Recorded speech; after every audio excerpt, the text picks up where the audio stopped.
اسی طرح سیدنا موسیٰ علیہ السلام کے زمانے میں بنو اسرائیل میں ایک بندہ تھا، اس کو اللہ نے بے انتہا دولت و مال سے نوازا،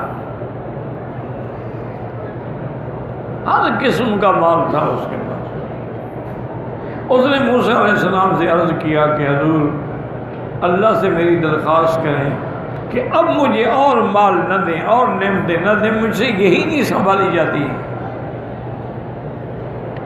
تو مجھے اتنا دے دیا ہے انہوں نے کہ میں بالکل مطمئن ہوں، بلکہ اطمینان سے بھی مجھے زیادہ مل رہا ہے، اب مجھے اور نعمت نہیں چاہیے۔ موسیٰ علیہ السلام نے بھی عرض کیا تو اللہ نے فرمایا کہ موسیٰ تم میرے پیغمبر ہو، میرے بندے کو بتا دو کہ میری نعمتوں پہ شکر کرنا چھوڑ دے، ہم دینا بھی چھوڑ دیں۔ جب وہ شکر نہیں چھوڑتا تو میں نعمتیں دینا کیوں چھوڑ دوں، میرے خزانے میں کوئی کمی آ جائے گی؟ تو اس لیے شکر کرا کریں، لیکن شکر کا معنی یہ نہیں ہوتا میرے بزرگوں، میرے بھائیوں، کہ اللہ تیرا شکر ہے، اللہ تیرا لاکھ لاکھ شکر ہے، یہ شکر نہیں ہوتا ہے، یہ تو ایک رواج ہے، ایک عادت ہے بن گئی ہے،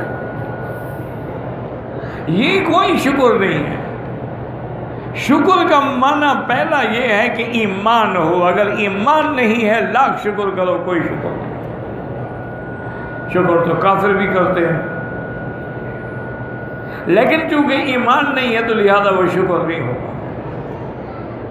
ایمان کے بعد دوسرا شکر کا معنی جو ہے وہ یہ ہوتا ہے کہ جو اعضاء اور جو نعمتیں اللہ نے ہمیں دی ہیں وہ اللہ کی فرما برداری میں خرچ ہوں۔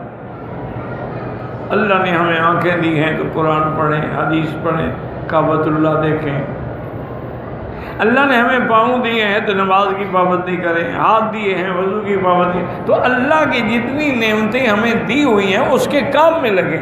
اگر تم نے آنکھوں کو غیر محرم عورتوں کے چہرے پہ ڈالا ہے تو یہ ناشکری ہے، یہ شکر نہیں ہے، تم نے اس کی نعمت کو غلط جگہ پہ استعمال کیا۔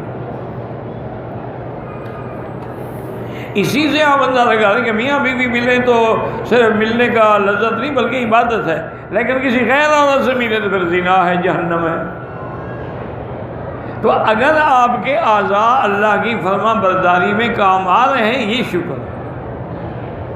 آخری درجہ شکر کا یہ ہے کہ جب کوئی نعمت ملے تو کہو الحمدللہ، پانی پیو تو کہو الحمدللہ الذی اطعمنا وسقانا، اگر اللہ کپڑا عطا فرمائے تو الحمدللہ الذی کسانا۔